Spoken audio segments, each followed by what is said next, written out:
we took a field trip. I can't repeat this, but that's been out of hours. Smile. You're on camera. You can't just have one story your report. Yeah. So, You know what? I prefer. March, that's all right. That's all right.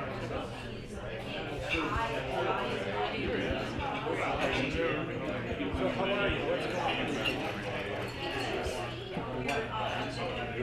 SOS. Didn't see my card up there. I think I'm right next to the camera. Recording. Say something.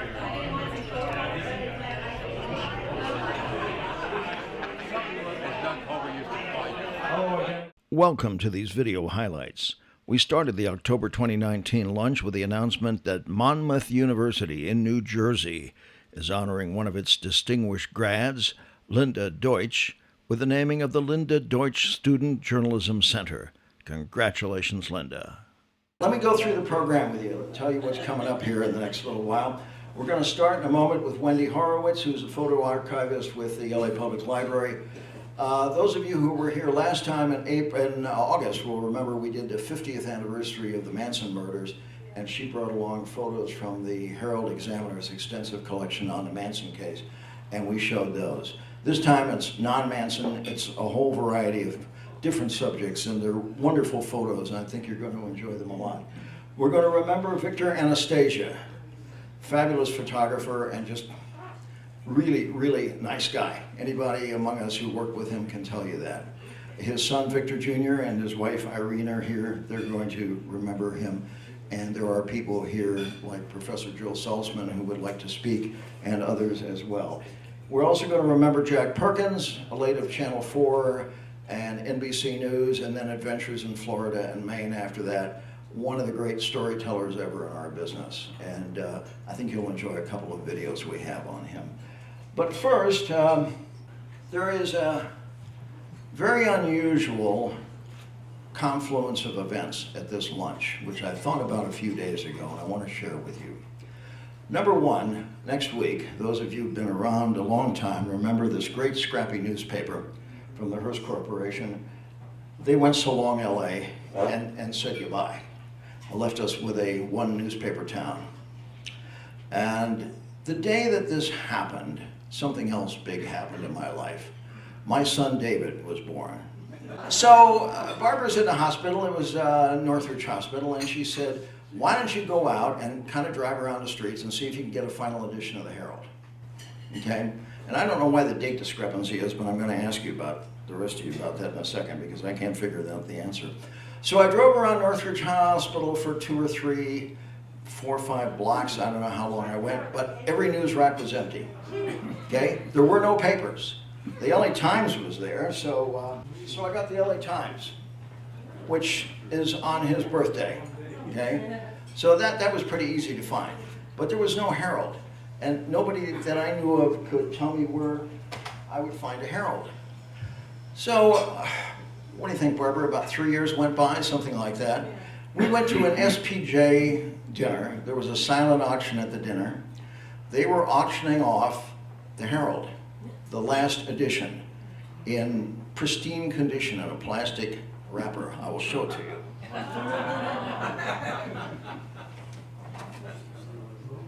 This is it. And it matches that one.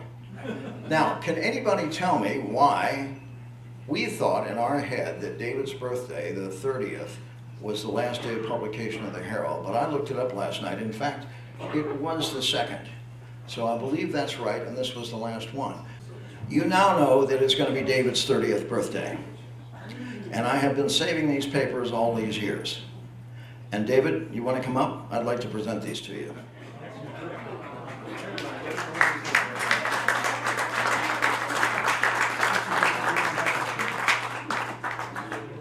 And come up for a second. David is a mechanical engineer. He's the future of mobility. He designs battery packs for oncoming electric cars. And the project you're working on now is called Canoe, right? Yeah, that's right. And when can we buy one, or can we subscribe to one? Subscribe to one. No Yeah. buying it. End of 21. Good. If all goes well. This car is beautiful, CANOO.com. It looks like a Volkswagen microbus, but brought way into the future, all electric. And he designed the battery pack, 250-mile range, available in 2021 on a very unique subscription plan. Happy birthday. Thank you.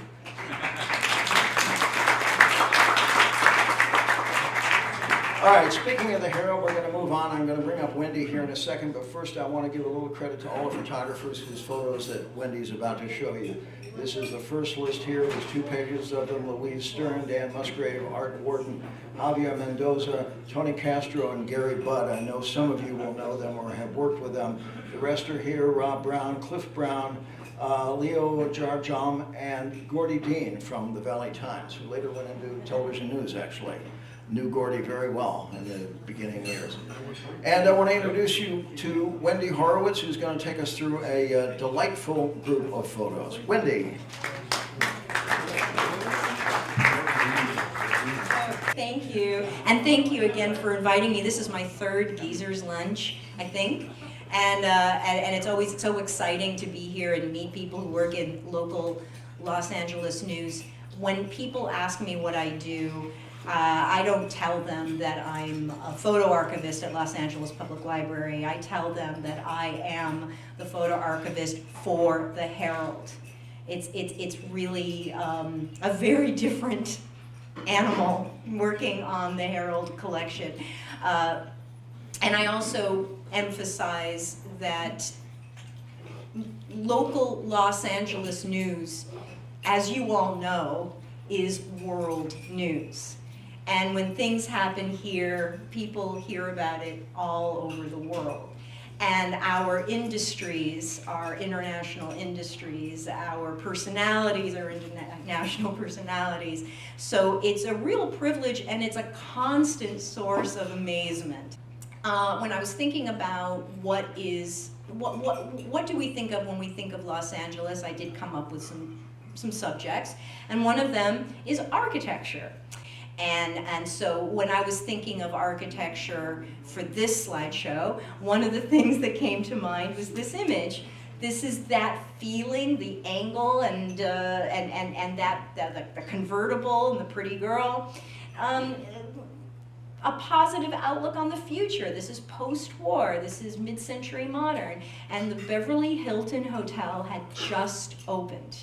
And this picture was taken in 1956. The hotel opened in 55, designed by superstars of architecture, Los Angeles-based Welton Beckett and Associates. And next is a look back on the very, very early idea of revitalizing and redeveloping Bunker Hill. This photograph was taken in 1950. That's how long ago. They started talking about changing that downtown cityscape, and here we are 12 years later in 1962, where the redevelopment plan is now an architectural model. Next is also iconic Los Angeles architecture, the theme building, and this photograph, the Los Angeles International Airport Central Theme Building. It was built in 1961, and this photo was taken in 1962. Another superstar of Los Angeles modern architecture, Richard Neutra. This house, located in Silver Lake in a cluster of other Neutra houses, was taken in 1982. The house was built in 1959. Is the house still there? It certainly is, because it's a Neutra, and luckily we do have organizations that see to it that these houses are protected and preserved. Just one more in this section. The Streamline Moderne NBC building, designed by John Austin. This picture was taken in 1958.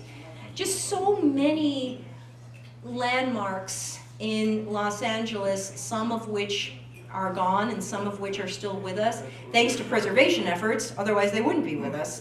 But I'd love to show you more next time, but that's just the tip of the iceberg. Can I just ask something? I know Joel would be one, I think. How many of you worked in this building? Ah, really? How many? Oh, right. Wow. So in the end, of course, I didn't work there, but my dad did. do you really? That counts. Of course, it became KNBC before they moved to Burbank, am I correct? Yeah, it was KNBH and then it became KNBC. Right, and then KRCA, which is hard to see on this image, but that's what's on the bottom of the sign there. That And kind then of came in CBS between. was just a little further down, CBS. Correct. And so, obviously, I'm sorry, I didn't mention Sunset and Vine. Sunset and Vine. Sunset and Vine. Okay, another thing that makes LA, entertainment industry. So every year in Los Angeles since 1928, the Oscar ceremony, and in the 1950s, it was held at the Pantages. Later, it moved to Santa Monica Civic, and then it moved downtown to the Dorothy Chandler Pavilion. Thank you, the Dorothy Chandler Pavilion, and now it's Hollywood and Highland. Okay, so I liked this image because it's got whimsy. This is again, this is part of LA local news, movie premieres. This was the premiere of Mary Poppins, and we have Walt Disney flanked by Dick Van Dyke on the right and Julie Andrews on the left, but also some Disney characters showed up just to add a little fun. And next we just have just an on-set shot of Howard Hawks, director Howard Hawks, on the set of Rio Lobo, 1970, with star John Wayne. And that image was actually picked by Bob Tarlow. He picked that one for me. And here we have a rehearsal of I Love Lucy. This was taken in 1951. This was multiple camera 335s, right? Yeah. Marilyn Monroe had an appendectomy, and that is news. So here she is recuperating in her hospital bed at Cedars of Lebanon Hospital in 1952, and the Herald reporters were invited to her hospital room to get this photo. Perry Mason and lots of other shows were shot on location in Los Angeles because we had the ability to move camera equipment from place to place. Unlike New York, where mobility was difficult, and it's a vertical city, and we're more of a horizontal city. And so Perry Mason, for that extra layer of authenticity, would often shoot in the LA County Courthouse. The people in the background are being asked by the security officer off to the right there to wait for the shot to be completed before they can get in the elevator and go to their offices. Again, just local LA. One thing to add here, you know that the great Congressman Elijah Cummings died this week. The New York Times obit had an amazing little thing that I hadn't even thought about, is that Perry Mason inspired Elijah Cummings to go into law, and from there he went into politics. Isn't that something? That is, because I've never heard that. Thank you. And rounding out this section, this picture was taken in 1931. Members of the newly formed production company United Artists. From the left, Al Jolson, Mary Pickford, Ronald Coleman, Gloria Swanson, Douglas Fairbanks, Joseph Schenck, Charlie Chaplin, Samuel Goldwyn, and Eddie Cantor. Yeah, and again, local news. The Herald was there. Okay, now we move into what the Herald was really known for. If there was a crime, if there was a scandal, the Herald was there before anyone. And I'm talking about even before the coroner. So when it was a murder or a death. So here we go. This, you can't, I don't know, Bob, indulge me here. Can anybody guess what the detective is looking at? Anybody want to take it? Yes. 1947. She was not included in this shot, but we have the shots of the body found in the grass. in Leimert Park, and this was big news for the Herald, and the Herald continued this story on a daily basis for months. The toe tag of Bugsy Siegel. Again, the Herald came up with some dramatic ways to get their impact across. Benjamin Siegel in the morgue, and the Herald was there. Okay, Errol Flynn, even though he was facing, and here he is with his hotshot Hollywood lawyer, Jerry Geisler. I see him everywhere, and I wasn't sure. Okay, here he is facing charges for statutory rape. That does not stop his fans from lining the hallways of the criminal courthouse, from sighing as he walks by. And that photo was taken in 1943. Hey, anybody want to guess who's lying on Lana Turner's bedroom floor? Yes, exactly. Johnny Stompanato was Mickey Cohen's bodyguard, and he was also the boyfriend of Lana Turner. And her teenage daughter, Cheryl Crane, stabbed him and killed him. And her defense was that she was protecting Lana from his abusive ways. And but the Herald, as you can see, the Herald beat the coroner to that scene. All right, just a little bit of whimsy here. Robert Mitchum is posing for this photo for the Herald photographers. He's just been released from jail for, anybody want to guess what he was put in jail for? Pot, exactly, marijuana. A 50-day prison sentence for marijuana possession in 1949. You guys know your news. I gotta hand it to you. You guys are good. All right. This next section I call dining, dancing, and recreation, because Los Angeles had those famous nightclubs and also famous discotheques. So I thought this would be fun after the crimes and scandals as a palate cleanser. Here we have dancing at a restaurant, some of you might remember, called the Sea Witch. Music? Is that okay? Okay, you want to play some music? We're going to have some music. All right, thanks, Bob. This is Bob's idea. The Sea Witch let me see, hang on a second, where am I? Okay, 1966. Okay, next is, here we are at Ciro's. Anybody ever been to Ciro's before it closed? Wonderful, love that. Ciro's nightclub. Dean and Jean Martin are celebrating the wedding of Ronald and Nancy Reagan, 1952, at Ciro's. And here we have Frank and Ava. They're at the Macombo. Anybody ever go to the Macombo before it closed? Because that was an interesting place. Wasn't that owned? Was the Macombo owned by Mickey Cohen, or he was involved in the Macombo, I believe. I might be wrong.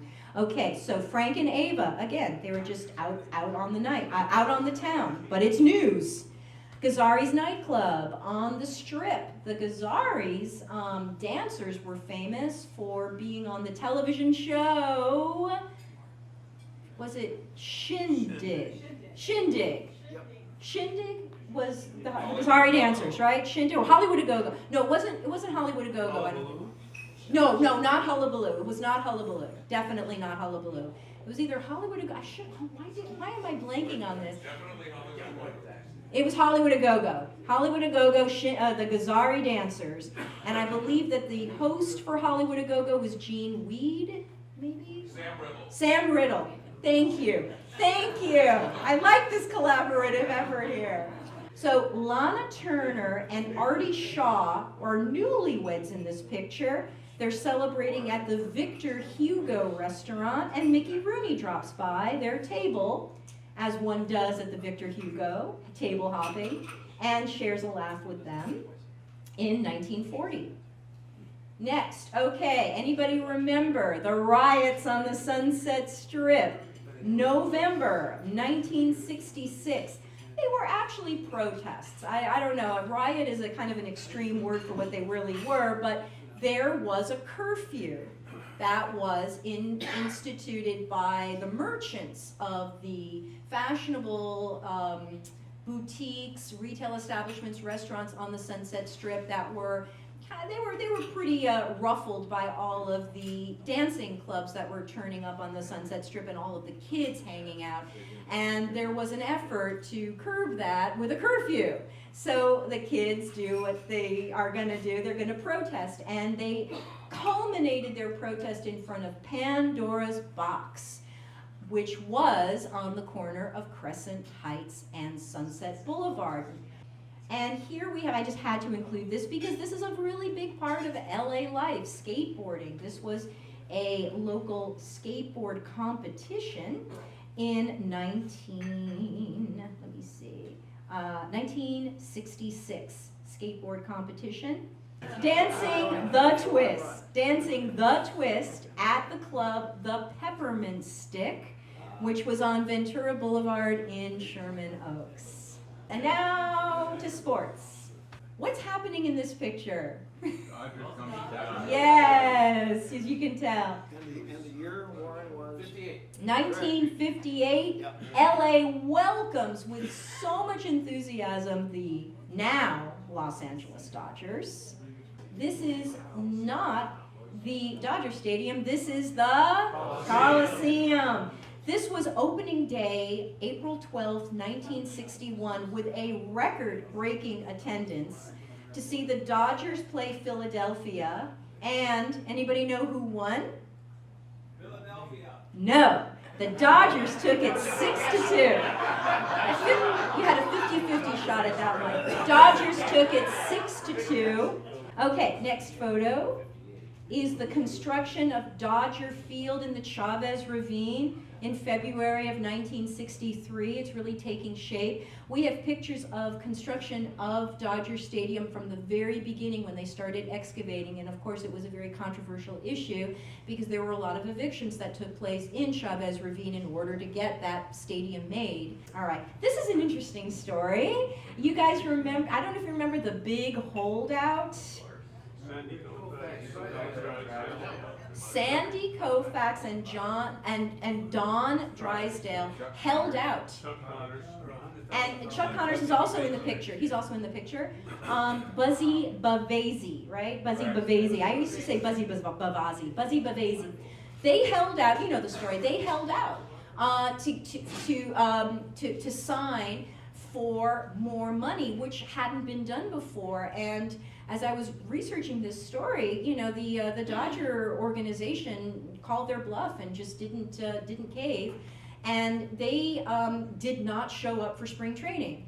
So here they are finally signing in the last week of spring training of 1966. They did sign, but they didn't gain that much. We're moving into 1981. The Dodgers, Tommy Lasorda on the left, Bob Welch, Ron Say, Steve Yeager, and Dusty Baker are shown giving each other high fives during the 1981 playoff series. Now a little bit of basketball.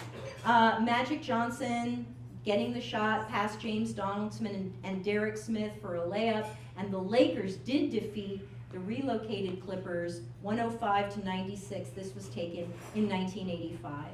And the closing of the Herald Examiner. I've just got a couple of photos to show you. This is Aggie Underwood. She was the female editor-in-chief of the Herald Express, and then in 1962 it became the Herald Examiner. She was their fearless leader, and she was quite a woman. And we have a whole book about Aggie that's available through Photo Friends.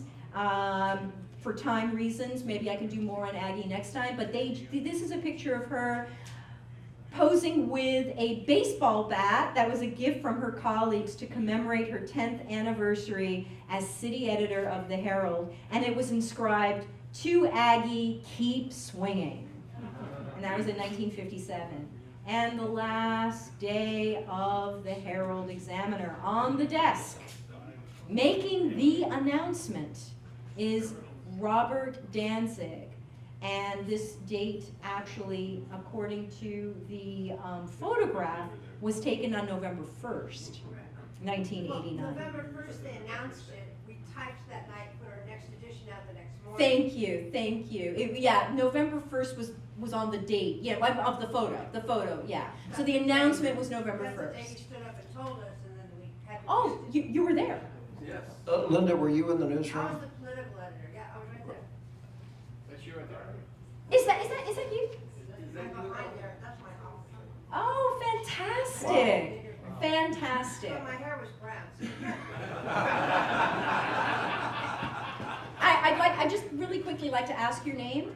Linda Breakstone. And then I wanted to throw in some last minute stuff. I know that Bob had was asking about Howard Hughes and the Spruce Goose, because we had some photos of the Spruce. Here's Howard Hughes in the Spruce Goose, and this was taken in, we don't have a date for it actually. This doesn't have a date, but and then let's move on.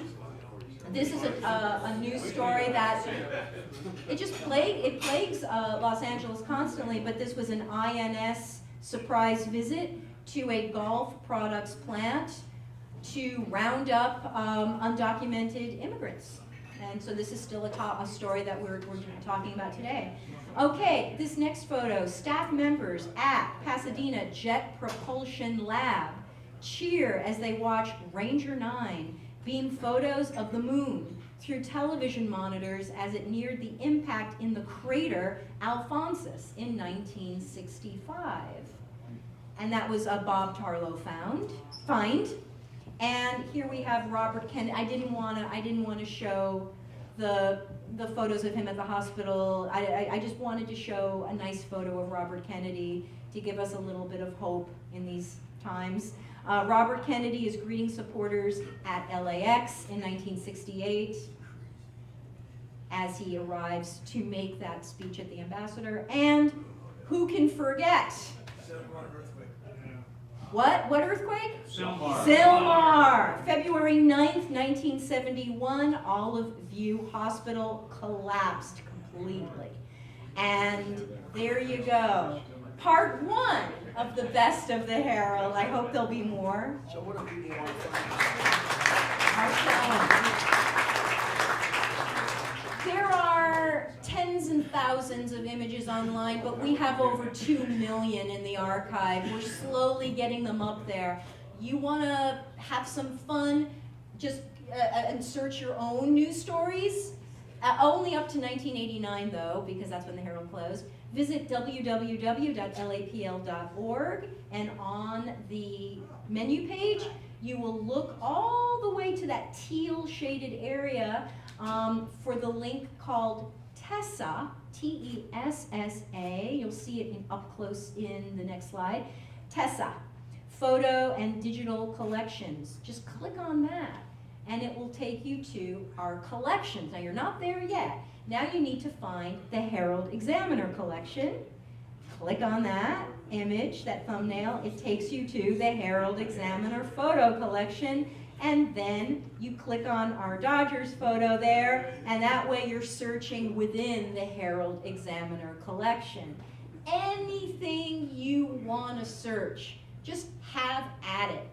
You're all news people. You've got loads of stories that you can find online, and if you can't find it, you can go on one of the, every image that you get, if you scroll to the bottom, you'll see a link says ask a question online.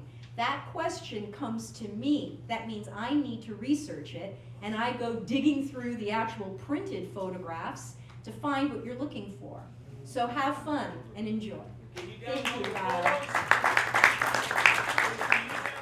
And that's the end of part 1 of 2 parts of our October 26th News Geezers Luncheon. Please go to the link now for part 2 and continue watching. Thank you.